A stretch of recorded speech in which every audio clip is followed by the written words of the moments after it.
أعوذ بالله من الشيطان الرجيم بسم الله الرحمن الرحيم قل هو الله أحد الله الصمد لم يلد ولم يولد ولم يكن له كفوا أحد.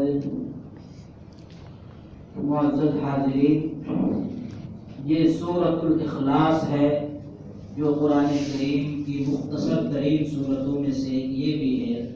اس کے اندر 4 آیتیں ہیں اور یہ سورت بھی مکہ المکرمہ میں نازل ہوئی ہے، مکی سورت ہے. اس سورت کا نام سورۃ الاخلاص ہے. اخلاص کا معنی ہوتا ہے خالص کرنا، تمام چیزوں سے، شرک اور کفر کے شائبے سے پاک کر کے صرف تنہا ایک اللہ کی عبادت کرنا، اسے اخلاص کہا جاتا ہے. عام طور پر سورتوں کے اندر وہ لفظ آیا ہوا ہوتا ہے جس سے سورت کا نام رکھتے ہیں. بقرہ ہے، اس کے اندر بقرہ کا تذکرہ ہے. سورہ کافرون تو کافرون کا لفظ ہے. کوثر کوثر کا لفظ ہے. لیکن سورہ اخلاص کے اندر اخلاص کا لفظ نہیں ہے. معنی اور مضمون کے اعتبار سے یہ نام رکھا گیا ہے.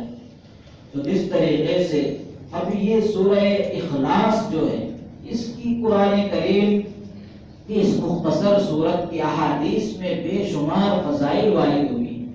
حضور اکرم صلی اللہ علیہ وسلم فرماتے ہیں کہ انہا تعدل ثلث القرآن.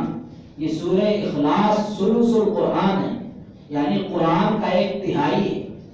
اس سے آسان انداز میں سمجھیے کہ ثلث القرآن قرآن کے 30 پارے ہیں.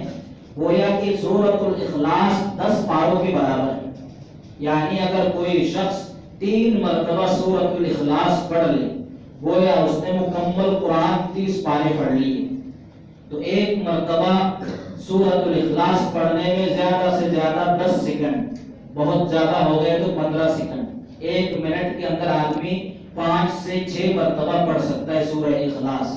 تو یہ شریعت کتنی عظیم ہے، ہر مسلمان کو، اپنے ماننے والے کو اس قدر آفر دیتی ہے، فرصت اور مواقع فراہم کرتی ہے کہ جو ہے لوٹ لو مواقع. مختصر 1 منٹ کے اندر جو ہے قرآن کریم ختم کرنے کا ثواب لے لو. اور یہ جو ہے لوگوں کا بتایا ہوا نہیں، ما ينطق عن الهوى ان هو الا وحی یوحی، جو وحی کے بغیر اپنی طرف سے ایک لفظ اور ایک حرف نہیں کہتے. حضور اکرم صلی اللہ علیہ وسلم یہ سورت جب نازل ہوئی تو حضور اکرم صلی اللہ علیہ وسلم نے حضرات صحابہ سے فرمایا کہ بھئی تم سب جمع ہو جاؤ. سب لوگ جمع ہو گئے تو آپ نے فرمایا کہ ابھی تمہارے سامنے ایسی سورت تلاوت کر کے نہ سناؤ جو 1/3 قرآن کے برابر ہے. تو پھر آپ نے یہ سورت سب کے سامنے تلاوت کر کے سورۃ الاخلاص آپ نے سنائی. ایک دوسری روایت میں سورۃ الاخلاص کی یہ فضیلت آئی ہے کہ جو شخص صبح و شام سورۃ الاخلاص پڑھ لے، اس کی تمام ضرورتیں، تمام حاجات، تمام پریشانیوں کی طرف سے یہ سورت کافی ہو جاتی ہے. سونے سے پہلے پڑھ لے آدمی، تمام قسم کے جادو سے، تمام قسم کے جو ہے سفلی عملیات سے، تمام قسم کی بیماریوں سے آدمی محفوظ ہو جاتا ہے. تو بہت بڑا خزانہ ہے جو سمجھ گیا سورہ اخلاص کی اہمیت و فضیلت کو، اس نے جو ہے اس سے وابستہ کر لیا. اپنے مرحومین کے نام، رشتہ دار جو فوت ہو چکے ہیں، آدمی یہ لوگ قبر کے اندر تنہا ہیں، انتظار کرتے رہتے ہیں کچھ آ جائے کسی رشتہ دار کی طرف سے، بیٹے کی طرف سے، بھتیجے کی طرف سے، کسی اور کی طرف سے. لیکن یہ ہے کہ اس کے پاس فرصت نہیں ہے. 1 منٹ وقت بھی اگر دے دے ہم ان کے نام اور سورہ اخلاص پڑھ کے سارے ثواب کر دے، ان کو ثواب مل جائے، تو بہت بڑا جو ہے موقع ہے شریعت کی طرف سے.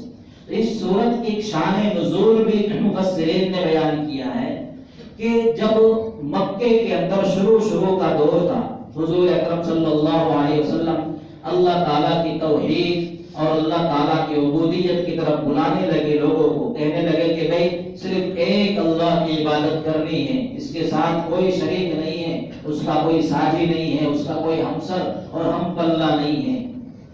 تو یہ لوگ مشرکین جو تھے یہ بت پرست تھے. ہر ایک کے گھر میں جو ہے الگ الگ جو ہے بت بنے ہوئے ہوتے تھے. یہ رزق کا جو ہے خالق ہے، مالک ہے، یہ صحت کا مالک ہے، یہ بت فلاں بت جو ہے یہ خوشخبری دینے کے لیے ہے، فلاں بت یہ ہے یہ صحت اور شفا یابی کے لیے ہے، طرح طرح کے، بلکہ اس وقت پوری دنیا کے اندر بتوں کا رواج تھا، عرب کے اندر زیادہ، خود کعبۃ اللہ کے اندر 360 بت یہ لوگ لا کر رکھ دیے تھے انہوں نے، لیکن یہ دعویٰ کرتے تھے مشرکین مکہ کہ ہم دین ابراہیمی پر ہیں۔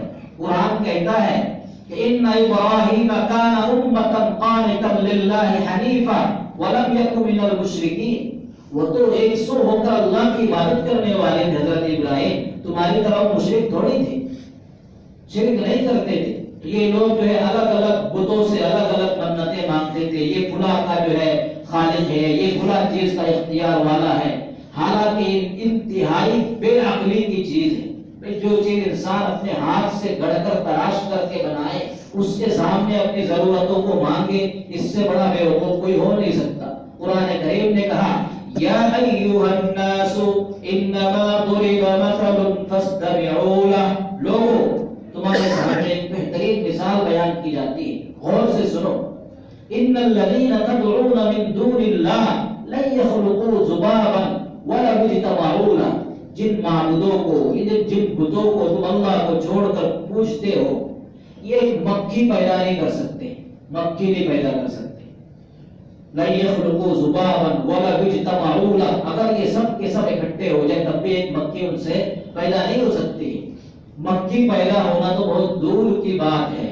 وَإِن يَسْلُبْهُمُ الذُّبَابُ شَيْئًا لَا يَسْتَنقِذُوهُ مِنْهُ، یہ معبود اور یہ بت جو پڑے ہوئے ہیں، جن کے سامنے تم منتیں مانگتے ہو، ہاتھ جوڑتے ہو، صحت مانگتے ہو، اولاد مانگتے ہو، رزق مانگتے ہو، یہ تو اتنے لچر ہے، اتنے کمزور ہے، اتنے بے بس ہے یہ کہ اگر مکھی ان کے پاس سے کوئی چیز چھین لے، وَإِن يَسْلُبْهُمُ الذُّبَابُ شَيْئًا لا يستنقذوه منه، اس کو بھی یہ چھڑا نہیں سکتے، اتنے لچر ہے۔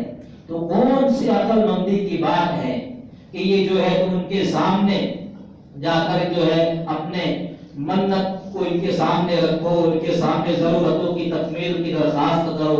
حضرت ابراہیم علیہ السلام جو ابو الانبیاء ہیں، جو ہمارے جد اعلیٰ ہیں، ملت ابیکم ابراہیم هو سماکم المسلمین، حضرت ابراہیم نے ہی ہمارا نام مسلمان رکھا ہے۔ حضرت ابراہیم نے بہت زبردست جواب دیا ہے۔ جب ان کے قوم کو انہوں نے دیکھا حضرت ابراہیم نے کہ یہ شرک میں ہیں اور جو ہے باقاعدہ بتوں کی پوجا میں لگے ہوئے ہیں، اذ قال لأبیہ وقومہ ما هذه التماثیل التي انتم لها عاکفون، انہوں نے پوچھا اپنے والد سے، خود اس کے جو ہے حضرت ابراہیم کے والد خود جو ہے بت پرست اور بت پروش تھے، آزر جس کا نام قرآن نے کہا ہے۔ تو انہوں نے کہا کہ بھئی میں ان بتوں کی وَتَاللَّهِ لَأَكِيدَنَّ أَصْنَامَكُمْ بَعْدَ أَن تُوَلُّوا مُدْبِرِينَ، کہ ان بتوں کے بارے میں ایک زبردست تدبیر کرنے والا ہوں، تم اگر کہیں جاؤ تو ان کا بہت بڑا جشن اور میلہ لگتا تھا۔ ان کے جو ہے نمرود اور جو ہے حضرت ابراہیم علیہ السلام جس قوم میں پیدا ہوئے تھے، آزر جس قوم کی بادشاہ نمرود کے زمانے کی بات ہے، یہ سب کے سب لوگ جب چلے گئے میلے کے اندر، بڑے بڑے بت رکھے ہوئے تھے اور پوری قوم جو ہے بتوں کے سامنے سجدہ ریز ہوتی تھی، منتیں مانگتی تھی، انتہائی زیادہ خطرناک شرک کا جو ہے ماحول تھا۔ تو حضرت ابراہیم کو بھی انہوں نے کہا کہ ابراہیم چلو ہمارے ساتھ میلے میں، جشن میں چلو۔ تو ابراہیم علیہ السلام نے کہا انی سقیم، کہ نہیں میری طبیعت ذرا ٹھیک نہیں ہے، تم لوگ جاؤ میں نہیں جاتا۔ حضرت ابراہیم موقع دیکھ رہے تھے کہ بھئی موقع ملے سب کو جو ہے توڑ کر گراؤں میں بتوں کو۔ یہ سب کے سب جب چلے گئے تو حضرت ابراہیم نے بڑی سی کلاڑی اٹھائی اور ایک طرف سے جو ہے توڑنا شروع کر دیا، سب کو توڑ دیا ترتیب سے بالکل، اور سب سے بڑا جو تھا اس کی گردن پر وہ کلاڑی جو ہے اس طریقے سے لٹکا کر رکھ دی۔ فَجَعَلَهُمْ جُزَاظًا إِلَّا كَبِيرًا لَهُمْ لَعَلَّهُمْ إِلَيْهِ يَرْجِعُونَ، جو سب کو چورا چورا کر دیا اور جو ان میں کا بڑا تھا اس کی گردن پر کلاڑی لٹکا دی انہوں نے۔ جب یہ میلے سے لوٹے تو حضرت ابراہیم کا یہ جواب قرآن لوگوں کو جو ہے سکھانا چاہتا ہے کہ لوگوں دیکھو کیا عقلی جواب دیا حضرت ابراہیم نے۔ تو جب قوم لوٹ کر آئی، قوم کہتے تھی کہ یہ بت جو ہے نفع اور نقصان کے مالک ہے، یہ بت جو ہے شفا کے مالک ہے، نقصان کے مالک ہے، رزق کے مالک ہے، کھلا اختیار ہے، کھلا اختیار ہے۔ تو حضرت ابراہیم نے کہا کہ بھائی جب تم ان سے جو ہے ان کو معبود مانتے ہو اور جو ہے تمام چیزوں کے لیے حاجت روا مشکل کشا انہیں مانتے ہو، اب مجھ سے کیوں پوچھتے ہو کس نے توڑا؟ مجھے نہیں معلوم، دیکھو جس کے کندھے پہ کلاڑی لٹک رہی ہے اسی نے تو مارا ہوگا۔ اب یہ شرمندہ ہو گئے، لاجواب ہو گئے، کیونکہ جو خود ان کے سامنے جھکتے ہیں اور کلاڑی بھی اس کے کندھے پر لٹکی ہوئی ہے، اب کہے تو کیا کہے؟ تو وہ سمجھ گیا، اور سارے لوگ سمجھ گئے کہ ابراہیم کی سازش ہے، اسی نے کیا ہے۔ اندر سے تو یہ لوگ جانتے تھے کہ یہ کچھ کرتے نہیں ہیں، جب ایک مکھی اپنی بدن سے جسم سے ہٹا نہیں سکتے تو کیا کر سکتے ہیں؟ کچھ نہیں کر سکتے۔ تو یہ مشرکین جو انتہائی مشرکین مکہ جاہل قسم کے تھے، کچھ پڑھے لکھے نہیں تھے، یہ تجارت کرتے تھے اور اپنے روزی روٹی کا انتظام اسی سے کرتے تھے۔ تو یہ مرتبہ یہ سب آپ صلی اللہ علیہ وسلم کے پاس کچھ جاہل قسم کے مشرکین آ گئے اور آ کر پوچھنے لگے کہ اچھا بتائیے کہ اللہ تعالیٰ کس چیز کے بنے ہوئے ہیں؟ انتہائی جاہلانہ سوال، کیونکہ یہ لوگ جو بت تراش کر بناتے تھے، مورتیاں بناتے تھے، تو جو ہے بعض کو پتھروں کو تراش کر بناتے تھے، بعض لوہے کے ہوتے تھے، بعض پیتل کے ہوتے تھے، سونا چاندی کے بھی بناتے تھے لوگ، بعض مہنگے جو پیسے والے ہوتے تھے۔ تو وہ قیاس کرتے تھے اپنے جو معبودان باطلہ ہے، بت ہے، ان پر اللہ کو نعوذ باللہ قیاس کرتے تھے اور یہ کہتے تھے اللہ کس چیز کے بنے ہوئے ہیں۔ تو اس کے جواب میں حضرت جبریل نے جو ہے سورۃ الاخلاص لے کر حضرت جبریل کو اللہ نے بھیجا کہ قل هو اللہ احد۔ ایک دوسری روایت ہے کہ یہ مشرکین آپ صلی اللہ علیہ وسلم سے یہ بھی انہوں نے کہا کہ بھائی اللہ کا نسب نامہ بیان کیجیے، جس طریقے سے انسان کا نسب نامہ ہوتا ہے، باپ دادا اور اس کے آگے کون ہے، پورا سلسلہ نسب بیان انسان کے علم میں ہوتا ہے۔ عرب لوگ اس چیز کے بہت ماہر بھی ہوتے تھے۔ یہ تو انسان جانوروں کی نسل ان کو یاد ہوتی تھی، کئی نسلیں، بھئی یہ گھوڑا ہے، اس کی ماں وہ ہے، پھر اس کی ماں وہ ہے، اس کی ماں وہاں سے لائی گئی، 14 پشتوں تک جانوروں کی نسلیں یاد ہوتی تھی ان کو، حافظہ مضبوط تھا ان کا ذہن۔ تو یہ جو ہے جاہلانہ سوال کہ اللہ کا نسب نامہ بیان کریں، تو ان کے اس جواب میں سورۃ الاخلاص اللہ تعالیٰ نے نازل فرمایا۔ اور سورۃ الاخلاص کی اہمیت اتنی زیادہ کیوں ہے؟ تہائی قرآن اس کو کیوں کہا گیا ہے؟ اس لیے کہا گیا ہے کہ قرآن کریم کے اندر کل 3 مضامین ہیں۔ قرآن بار بار گھوم پھر کر انہی تینوں چیزوں کے ارد گرد انہی کی تشریح کرے گا، قرآن انہی کو سمجھائے گا، انہی کی مثال پیش کرے گا۔ نمبر 1 توحید کو قرآن سمجھائے گا بار بار، اللہ ایک ہے، اس نے فلاں تمہیں جو ہے نعمت دی، فلاں نعمت دی، اس کی ناشکری مت کرو، اس کے ساتھ کسی کو شریک نہ کرو۔ بار بار ہر پارے میں یہ مضمون ملے گا، ہر سورت کے اندر یہ مضمون ملے گا۔ توحید قرآن بیان کرتا ہے۔ دوسرا مضمون جو قرآن بیان کرتا ہے وہ ہے رسالت، کہ ہم نے انسانیت کی ہدایت کے لیے بے شمار رسول اور انبیاء کو ہم نے بھیجا۔ بعض قوموں نے ان کی جو ہے تکذیب کی، جھٹلایا، بعض قوموں نے انہیں تسلیم کی، مان لیا تو وہ کامیاب ہو گئے۔ الگ الگ پیرائے میں الگ الگ انداز میں قرآن بیان کرتا ہے۔ تیسری چیز جو قرآن بار بار بیان کرتا، کوئی واقعہ قرآن بیان کرے گا، کسی قوموں کی کوئی حالت قرآن بیان کرے گا، فوراً اس کے بعد نتیجہ نکالتا ہے قرآن کہ ہر ایک کو مرنا ہے، آخر موت ہے، ایک دن وہاں سب کو جمع ہونا ہے، ہر کیے کا حساب دینا ہے۔ فَمَن يَعْمَلْ مِثْقَالَ ذَرَّةٍ خَيْرًا يَرَهُ وَمَن يَعْمَلْ مِثْقَالَ ذَرَّةٍ شَرًّا يَرَهُ۔ یہ 3 عقیدے جو ہے یہ قرآن کی بنیادی چیزیں ہیں۔ نمبر 1 توحید، نمبر 2 رسالت، نمبر 3 بعث بعد الموت، مرنے کے بعد پھر زندہ ہونا۔ تو ان تینوں چیزوں کا تذکرہ جو ہے سورۃ الاخلاص کے اندر جو ہے توحید کا تذکرہ ہے۔ 3 چیزوں میں سے ایک چیز توحید، تو اس اعتبار سے یہ تہائی قرآن ہے، قرآن کریم کا ایک تہائی جو ہے حصہ ہے۔ تو اللہ تعالیٰ نے فرما دیا قل هو اللہ احد، یہ نبی آپ کہہ دیجئے، قل حضور اکرم صلی اللہ علیہ وسلم مخاطب ہے کہ وہ اللہ ایک ہے۔ احد کا لفظ اتنا جامع ترین لفظ ہے کہ اردو میں اس کا ترجمہ نہیں کر سکتے۔ دیکھیے ایک کے لیے جو ہے عربی میں واحد کا لفظ بھی ایک کے معنی میں آتا ہے، اور ایک ہے احد۔ واحد کہا جاتا ہے اس کے لیے 2 بھی ہو، 3 بھی ہو، واحد، اثنان، ثلاثۃ، اربعۃ، خمسۃ، 1 2 3 4۔ لیکن احد ایک ایسی ذات اور ایک ایسے جو ہے چیز، ایسی چیز پر بولا جاتا ہے جو نہ کسی سے مشتق ہو، کسی سے بنے، نہ اس سے کوئی بنے، جو فی نفس ہی تنہے تنہا ہو۔ اللہ تعالیٰ تنہے تنہا ہے، وہ ایک ہے، تنہے تنہا ہے، کسی سے نہ وہ بنا ہے، نہ اس سے کوئی بنا ہے، نہ وہ کسی سے بنا ہے۔ تو اللہ احد هو اللہ احد، آپ کہہ دیجئے کہ اللہ تنہے تنہا اور ایک ہے۔ متعدد معبودوں کی نفی کر دی کہ متعدد معبود ہو نہیں سکتے، دو معبود بھی ہو تو یہ کائنات کا نظام نہیں چل سکتا۔ قرآن کہتا ہے لو کان فیہما آلہۃ الا اللہ لفسدتا، اگر اس کائنات کے اندر دو معبود بھی اگر ہو، کئی معبود ہو جائے تو یہ نظام نہیں چلے گا۔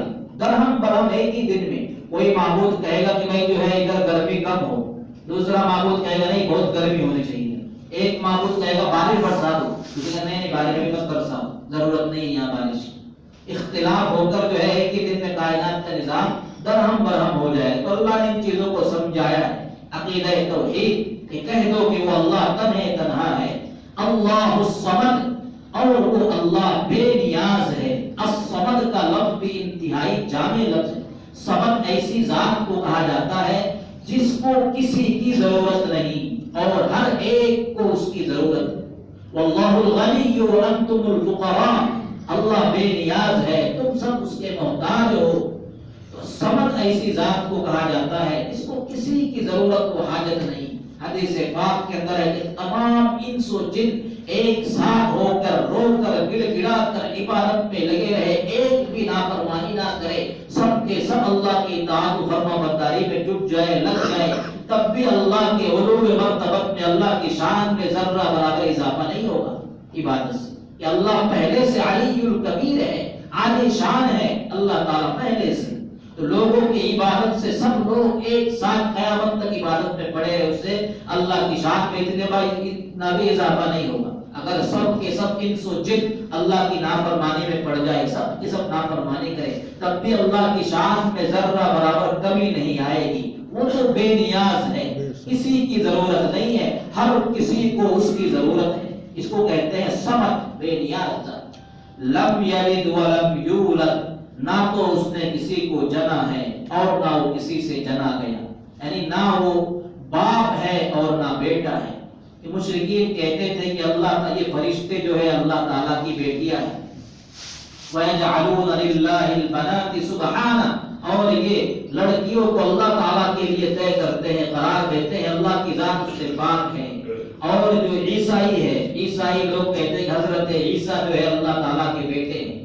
اس طریقے سے یہودی کہتے تھے کہ حضرت عزیر اللہ کے بیٹے ہیں، نعوذ باللہ۔ وقالت اليهود عزیر ابن اللہ وقالت النصارى المسیح ابن اللہ، کہتے تھے اللہ کے بیٹے مان، لیکن اللہ کا نہ کوئی بیٹا، بیٹا کیسے ہو سکتا ہے؟ بیٹا باپ کا جزو ہوتا ہے، تو بیٹا ہونے میں گویا کہ آدمی محتاج ہے کسی کا، باپ ہونے میں بھی آدمی تخلیق اور پیدا ہونے یا پیدا کرنے کا محتاج ہے۔ محتاج کی نام کی چیز ہی اللہ کے اندر نہیں ہے، نہ تو وہ باپ ہے نہ وہ بیٹا ہے۔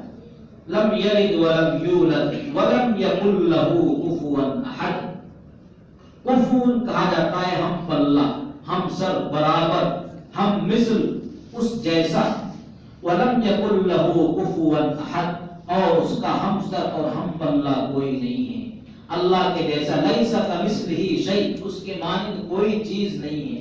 اللہ تعالیٰ کی چیزوں پر، اللہ تعالیٰ کی جتنی بھی صفات ہمارے سامنے ہیں، ان صفات میں سے کسی بھی صفت پر اللہ تعالیٰ کی کسی بھی صفت کو انسانی صفت سے ہم میچ نہیں کر سکتے۔ مثال کے طور پر قرآن میں ہے اللہ سمیع، اللہ بصیر، کہ اللہ تعالیٰ سنتے ہیں، اللہ دیکھتے ہیں۔ تو اللہ دیکھنے کے لیے آنکھ کے محتاج نہیں ہے، اللہ کی ذات پاک ہے، اللہ اعضاء سے، جسم سے پاک ہے، اللہ جگہ سے، مکان سے، زبان سے پاک ہے۔ تو اللہ تعالیٰ کے لیے ہم کان نعوذ باللہ ثابت نہیں کر سکتے، جسم ثابت نہیں کر سکتے۔ صفات باری تعالیٰ اہل سنت والجماعت کا یہ عقیدہ ہے، اور مسلمانوں کو یہ عقیدہ معلوم ہونا چاہیے کہ اللہ دیکھتے ہیں۔ کیسے دیکھتے ہیں؟ اللہ کی شان، اللہ جیسے بھی دیکھتے ہیں، ہم اس کے مکلف نہیں۔ اللہ کیسے دیکھتے ہیں؟ اللہ سنتے ہیں، کیسے سنتے ہیں اللہ تعالیٰ؟ جیسے اس کی شاعر شان ہے اس طریقے سے اللہ سنتے ہیں۔ تو تمام ان جو صفات اللہ تعالیٰ کے بارے میں وہ توقیفی ہے، قیاس اور عقل نہیں لڑا سکتے، انسانوں پر ہم قیاس نہیں کر سکتے۔ تو سورۃ اخلاص کی ان 4 آیتوں کے اندر سب سے اہم اور بڑا پیغام یہ ہے کہ اللہ تنہا ہے، وہ بے نیاز ہے، نہ اس نے کسی کو جنا ہے، نہ وہ جو ہے وہ کسی سے جنا ہوا ہے، اس کے جیسا کوئی نہیں ہے۔ ان 4 آیتوں کے اندر شرک کے ہر دروازے پر جو ہے تالا لگا دیا گیا، اور خالص اخلاص کے ساتھ تنہا اعبدوا اللہ مخلصین لہ الدین، خالص دین کو اسی کے لیے خالص کرتے ہوئے عبادت کی دعوت دی گئی۔ اسی لیے سورت کا نام سورۃ الاخلاص ہے۔ ہر وہ چیز جس سے اللہ تعالیٰ کی صفات میں سے کسی صفت پر ضرب پڑتی ہو، ایسے الفاظ جن سے اللہ تعالیٰ کی شان میں کسی کو حاجت کشا کہنا، مشکل کشا کہنا، حاجت روا کہنا، حتیٰ کہ اللہ تعالیٰ کی صفات، اللہ تعالیٰ بہت غیور ہے، باغیرت ہے اللہ تعالیٰ۔ بڑے سے بڑے نبی حضور اکرم صلی اللہ علیہ وسلم کو بھی، آپ کے لیے بھی اللہ تعالیٰ کی کسی صفت کو خاص کرنا اللہ کے لیے یہ اللہ تعالیٰ کو برداشت نہیں ہے، یہ بھی شرک ہے، سراسر شرک ہے۔ اللہ تعالیٰ کو اپنی ذات میں اور اس کی تمام صفات میں اسی کو، تمام صفات کو اسی کے ساتھ خاص کرنا، اور مخلوق میں سے کسی کو بھی اس کے ساتھ شریک نہ کرنا، کسی کو شفا دینے والا نہ سمجھنا، کسی کو مصیبت دینے والا نہ سمجھنا، کسی کو نفع اور نقصان کا مالک نہ سمجھنا، یہ ہمارے ایمان اور دین کا تقاضا ہے۔ مسلمان کا یہ عقیدہ ہے کہ حدیث قدسی کے اندر ہے، یہ ابن آدم اگر یہ ساری کائنات انس و جن سب کے سب جمع ہو جائے اور سب ایڑی چوٹی کا زور لگا لے اور چاہے کہ تمہیں ذرہ برابر نقصان پہنچا دے، رتی برابر، تو اللہ اگر نہ چاہے تو یہ کچھ تمہارا بات بیٹا نہیں کر سکتے، ذرہ برابر نقصان نہیں کر سکتے۔ اسی طریقے سے اگر یہ سارے انس و جن سب کے سب تمہیں ایک ساتھ ہو جائے اور وہ چاہے کہ تمہیں کوئی نفع پہنچا دے، فائدہ پہنچا دے، اگر اللہ نہ چاہے تو کچھ بھی ذرہ برابر رتی برابر فائدہ وہ پہنچا نہیں سکتے۔ ہر چیز، ایک درخت کا پتا بھی اللہ کے حکم کے بغیر نہیں ہلتا ہے، وہ بھی اللہ کے حکم سے ہی پتا ہلتا ہے۔ تو بڑے بڑے امور جو پیش آتے ہیں وہ کس طریقے سے اللہ کی اجازت کے بغیر، مرضی کے بغیر ہو سکتے ہیں؟ بسا اوقات جو ہے ظاہری اعتبار سے انسان بسا اوقات عقیدے سے واقف نہ ہونے کی وجہ سے کہہ دیتا ہے کہ جو ہے وہ تو جو ہے شفا دیتا ہے، کھلا جو ہے وہ جو ہے کھلا ولی ہے، وہ تو بچہ جو ہے دے دیتے ہیں، کھلا یہ ہے وہ تو یہ کام کر دیتے ہیں، بلکہ غیر اللہ کی طرف ایسی نسبت بھی کرنا کہ حدیث پاک کے اندر ہے جب لوگوں میں گناہ عام ہو جائے، فسق و فجور عام ہو جائے، زکات دینے میں لوگ جو ہے کترانے لگے، معاصی کا دور دورہ ہو جائے، تو اللہ تعالیٰ طرح طرح کے عذاب کو بھیجتے ہیں۔ اللہ تعالیٰ ظالم حکمران کو مسلط کرتے ہیں جو ان پر ظلم کرتے رہتا ہے اور ان پر جو ہے عرصہ حیات کو تنگ کرتے رہتا ہے اور انہیں پریشان کرتے رہتا ہے۔ تو بظاہر اگر حکومت پریشان کر رہی ہے تو یہ جو ہے ہمارے اعمال کی جو ہے وبال ہے، سزا ہے، یہ ہمارے اعمال کی مجسم شکل ہے، ہماری بدعمالیاں مل کر ایک شکل اختیار کر کے یہ ظالم کی شکل جو ہم پر ظلم کر رہا ہے وہ شکل اختیار کر، اس کے لیے اجتماعی توبہ کی ضرورت ہے، اللہ تعالیٰ کی ذات و صفات کا صحیح علم ہونا ضروری ہے، اور بنیادی اسلامی عقائد سے خاص طور پر جو ہے جن عقیدے سے ایک مسلمان باقی رہتا ہے اور جن چیزوں سے ایک مسلمان اسلام سے خارج ہو جاتا ہے وہ علم ہے جن کا جاننا ہر مسلمان کے لیے فرض عین ہے۔ فرض عین کسے کہا جاتا ہے؟ ہر ایک کے لیے جب تک اس کی ادائیگی نہ ہو تو وہ معاف نہیں ہے، اس سے پکڑ ہوگی اس بارے میں۔ تو اتنا علم حاصل کرنا اپنے عقائد کے حوالے سے، دین کے حوالے سے ہر مسلمان اس کا ذمہ دار ہے۔ اللہ تعالی ہمیں قرآن کریم کے احکامات کو سمجھ کر اس پر عمل پیرا ہونے کی توفیق عطا فرمائے۔ وآخر دعوانا